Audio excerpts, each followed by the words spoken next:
Bonjour, vous m'entendez? Donc je m'appelle Yann Cornen. Je suis responsable de la mission valorisation de la donnée au conseil départemental des Pyrénées-Atlantiques.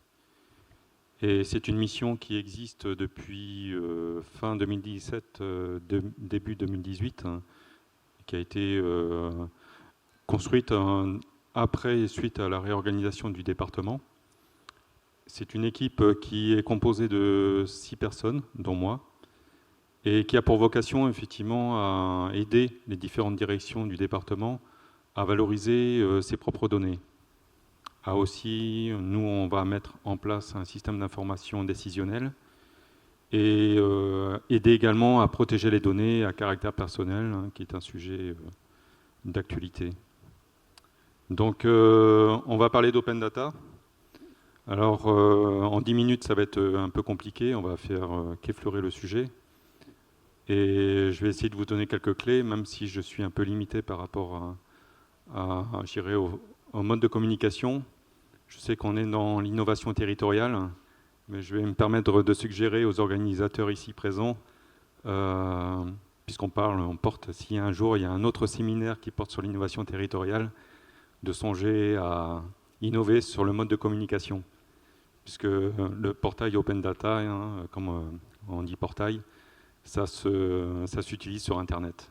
Donc je ne peux pas vous présenter mon portail sur Internet. Donc je vais vous présenter quelques slides par rapport à ça.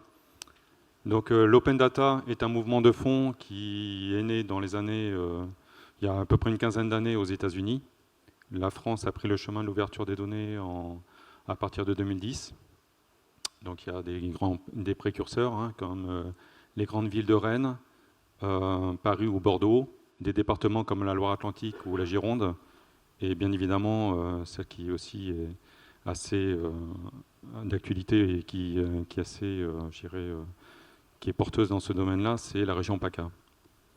En 2017, j'avais compté à peu près 171 collectivités qui disposaient d'un portail Open Data. Je ne sais pas, on pourrait faire un sondage dans l'Assemblée, au moins pour celles ou ceux qui font partie d'une collectivité, de lever le doigt pour savoir ceux qui ont un portail Open Data et ceux qui l'alimentent régulièrement.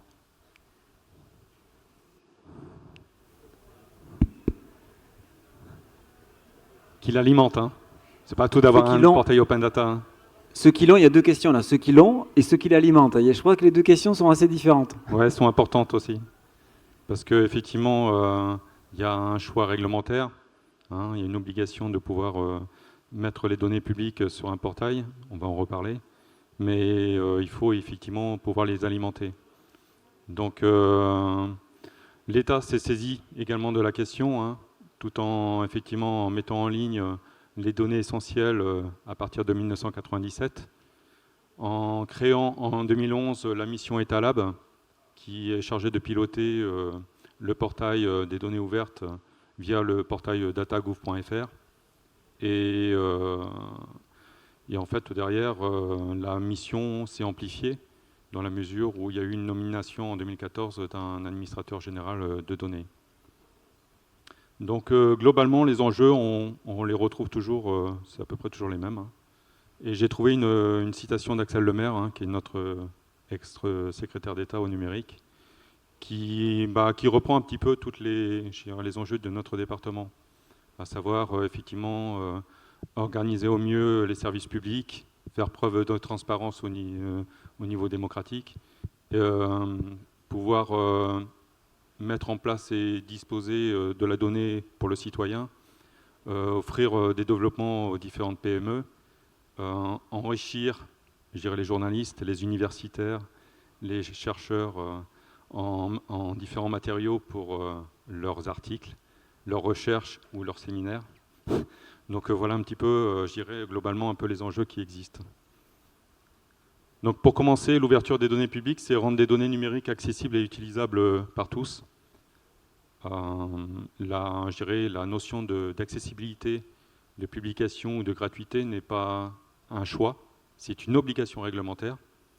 Donc elle repose sur des lois Le Maire, les lois CADA, les lois Walter, hein, je ne vais pas m'étendre là-dessus. mais elles sont toutes, au final, représentées et regroupées dans le Code des relations entre le public et l'administration. Il y a la loi NOTRe qui précise qui doit être, qui précise qui doit ouvrir ces données publiques. Donc, à compter d'octobre 2018, l'ouverture des données s'impose à l'État, aux collectivités qui ont plus de 50 agents ou de 3500 habitants, ça fait globalement 4000 collectivités au niveau national, et à des secteurs privés qui assurent un service de mission publique. Donc il faut prendre en compte aussi également le règlement européen sur la protection de la donnée, le RGPD. Chaque collectivité maintenant doit avoir l'obligation d'avoir un délégué de protection de la donnée qui doit cartographier avec ses directions, bien évidemment, tous les traitements qui existent dans chaque direction pour gérer les risques, organiser des processus internes pour documenter la conformité. Alors vous avez devant vous aussi le délégué de protection de la donnée. Donc c'est un vaste chantier.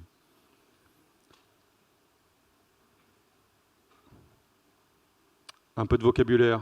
La donnée publique, c'est une donnée collectée et détenue par un organisme public. C'est une donnée qui ne relève pas de la vie privée. Et c'est une donnée qui ne relève pas de la sécurité nationale, bien évidemment. Donc il y a 10 conditions pour être considérée comme ouverte. Il faut qu'elle soit complète. Complète, ça veut dire qu'effectivement, qu'il y ait une complétude. C'est-à-dire que quand on a des fichiers Excel, avec des champs, il ne faut pas que les 2/3 soient vides. Ça ne sert à rien. Qu'elle soit primaire, c'est-à-dire qu'elle ne soit pas agrégée, qu'il n'y ait pas eu un traitement, un retraitement, de re-retraitement. Donc il faut qu'elle soit la plus primaire possible, la plus d'origine. Opportune, à jour, compréhensible et documentée, accessible à tous pour tous les usages, exploitable, sans discrimination, avec un format non propriétaire. On peut en mettre, mais ça peut être aussi des formats non propriétaires, puisqu'il y a des gens qui utilisent des formats libres. Libre de droit et accord de la direction d'ouvrir à l'extérieur. Alors je dis ça parce qu'effectivement, souvent les directions, dès lors qu'on leur demande d'ouvrir des données au public, attention, non, c'est à nous, il faut faire attention, on ne sait jamais. Enfin, donc on essaye un petit peu, dès lors qu'on fait un inventaire de données, d'établir une liste de données qui sont dites publiques, qu'il y a une instance d'arbitrage qui se fait à différents niveaux pour pouvoir après ouvrir les données. Donc libérer les données, ça ne s'improvise pas. J'ai une équipe, comme je le disais au départ, on est 6 personnes.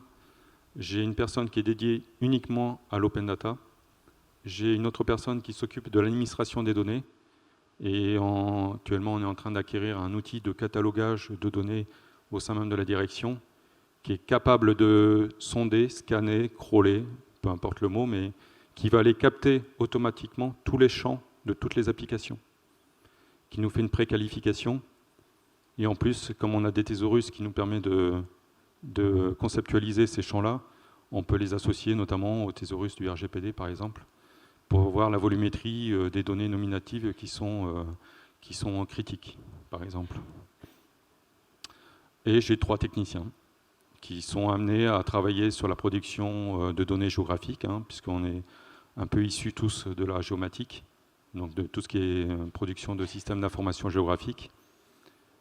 Et par rapport à l'open data, on s'appuie sur une licence, la licence ouverte Etalab, qui offre une grande liberté en fait, de réutilisation de la donnée, tout en nous apportant en fait, une sécurité juridique pour les producteurs et les réutilisateurs de données. Et bien évidemment, il y a une méthode à mettre en place. Donc avant de pouvoir ouvrir des données, il faut savoir qu'est-ce qu'on a. Donc quand je vous parlais effectivement d'avoir un outil de catalogage de données, ça nous permet, nous, directement, de savoir et de connaître le patrimoine informationnel qu'on a dans l'ensemble de la maison. Parce qu'il faut savoir qu'effectivement, dans une direction, on peut travailler sur une thématique. Je vous donne un exemple, les bâtiments. Donc on a ce qu'on appelle les services départementaux sur l'enfance et l'insertion qui sont répartis sur l'ensemble des territoires. Eh bien, figurez-vous qu'ils sont codifiés d'une certaine façon dans une application qui parle de l'autonomie, dans une autre application qui parle de social aussi, mais il n'y a pas les mêmes codifications. Donc chacun fait ses petits trucs dans son coin, c'est très cloisonné.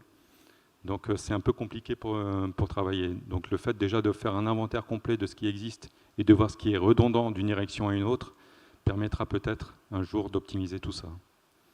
Donc on fait un répertoire et on crée un catalogue de données. Donc ça c'est en cours. On formate, c'est-à-dire nettoyer, s'appuyer sur l'automatisation. Parce que l'open data, en fait, vous allez le voir, hein, vous inquiétez pas. L'idée, c'est d'automatiser au maximum les retours pour la valorisation des données sur ce portail. C'est-à-dire qu'on va faire des requêtes dans les différentes applications, planifiées et qui rentrent directement dans l'open data. Donc on ne fait qu'une seule saisie dans l'histoire. Ça veut dire que derrière, si on veut mettre des informations sur l'open data, on pourra mettre des jeux de données, ça c'est pas un problème, mais on veut aller plus loin.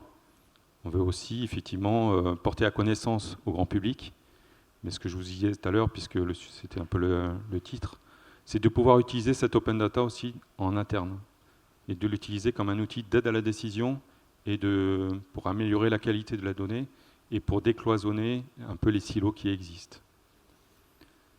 Donc l'idée c'est d'automatiser, et puis de montrer effectivement que la donnée, elle peut sortir avec une seule saisie pour être valorisée ensuite. On parlait de sens ce matin, je ne sais plus la personne qui parlait de sens dans le travail. Je pense que c'est un sujet qui est très très très important, surtout dans le cadre quand on a une réorganisation chez nous qui a fait beaucoup de mal. Retrouver du sens dans le travail est important. Alors, quel est le rapport avec l'open data ? C'est que déjà, quand on fait de la sensibilisation auprès des directions, le fait de montrer une vitrine avec différents modes de représentation de la donnée, que ce soit statistique ou géographique, dès que les personnes en face voient ce qu'ils ont saisi, qui sont représentés d'une certaine façon et représentés en forme d'indicateur et valorisés, là, on a gagné. On a franchement gagné. Valider, c'est s'assurer des droits de propriété sur les données. Donc, effectivement, il faut qu'on se rapproche aussi par rapport au RGPD. Donc, il faut être conforme. Et publier dès qu'effectivement il y a une validation qui est faite et identifier les besoins en API. Moi, ça, je vous en parlais tout à l'heure. Donc, bon, ça, c'est l'hyperlien. Si vous avez de la Wi-Fi dans l'assemblée, vous pouvez... voici le lien. Donc, je vous montre direct, brut de décoffrage, en fait, le portail avec un aspect un peu figé. On a dans le portail 91 jeux de données qu'on souhaite alimenter régulièrement par mois. On va faire le relais avec les réseaux sociaux pour que les gens puissent y accéder. Alors, quand je disais tout à l'heure de mettre à disposition les données aux citoyens, il ne faut pas être dupe. Hein. Le citoyen lambda, même s'il est très intelligent, n'a pas forcément déjà connaissance des portails open data qui existent de part et d'autre au niveau des collectivités. Et souvent, l'open data est utilisé par des entreprises, par des partenaires ou des collectivités. On verra peut-être à l'avenir si les citoyens pourront s'approprier ce genre de portail. Toujours est-il que voilà, donc on essaie d'alimenter au fur et à mesure ce portail-là. Et donc, c'est une solution qu'on a eue avec la start-up parisienne Open Data Soft, qui nous propose en fait une plateforme qui est entièrement personnalisable. Donc il suffit de savoir un petit peu mettre les mains dans le cambouis dans du langage HTML ou du CSS, et on arrive à ce genre de choses. Mais je vous rassure, hein, ça c'est le back-office, hein, derrière, c'est les administrateurs qui travaillent dessus. Mais on peut être assez réactif si on nous fait des demandes de valorisation de données.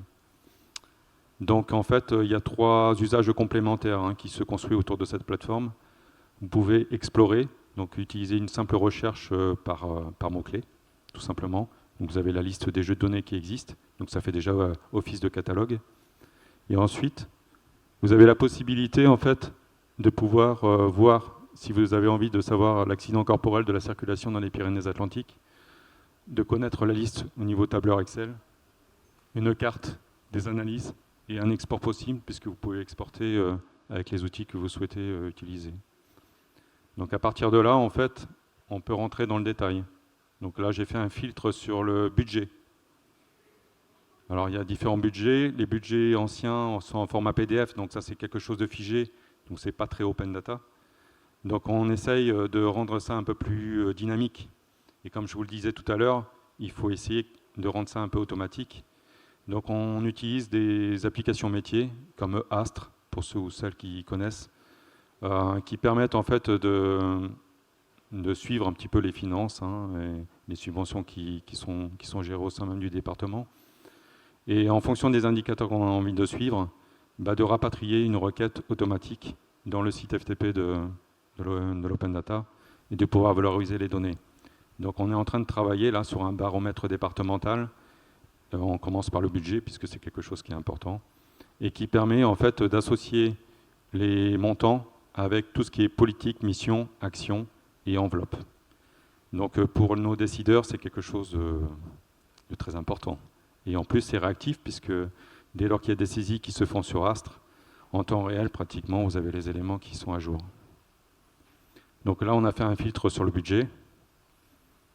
Là, je vous présentais un petit peu l'information qui est associée. Et là, il y a un mode de représentation qu'on a fait donc sur le budget de 2019 en analyse et qui, vous allez avoir les bandeaux sur le côté gauche là, qui vous permet de sélectionner par filtre les différentes informations, que ce soit sur les dépenses ou sur les recettes. Donc dès lors qu'on clique sur le fonctionnement, par exemple, ici dynamiquement, tout ça, ça va changer.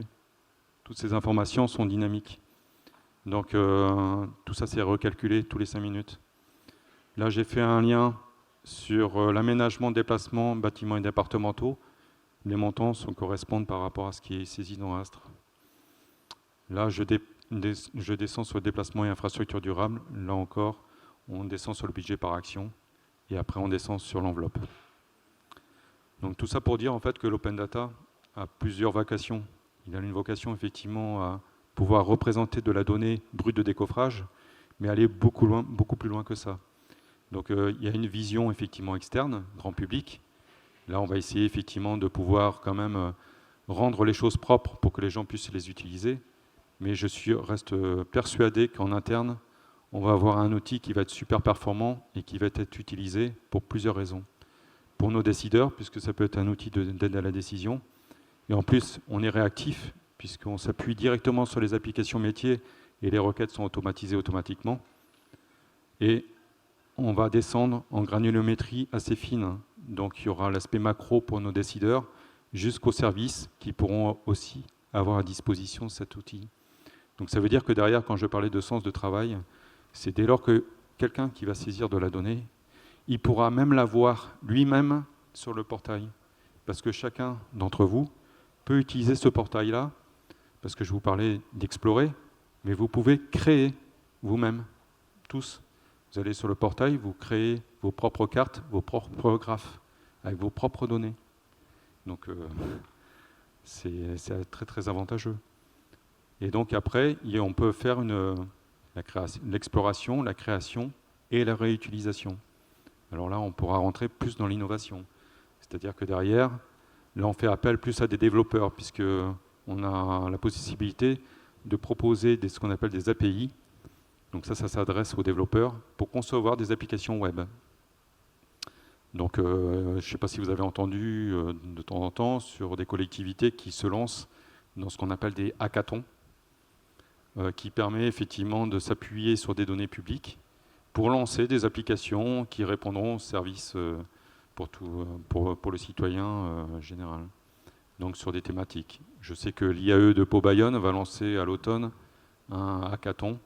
Donc il faudra peut-être qu'on s'articule entre nous pour essayer de dire, voilà, ce serait peut-être intéressant de pouvoir s'appuyer sur des données qu'on retrouve sur l'Open Data pour essayer de monter des applications. Donc tous les sujets peuvent être retenus.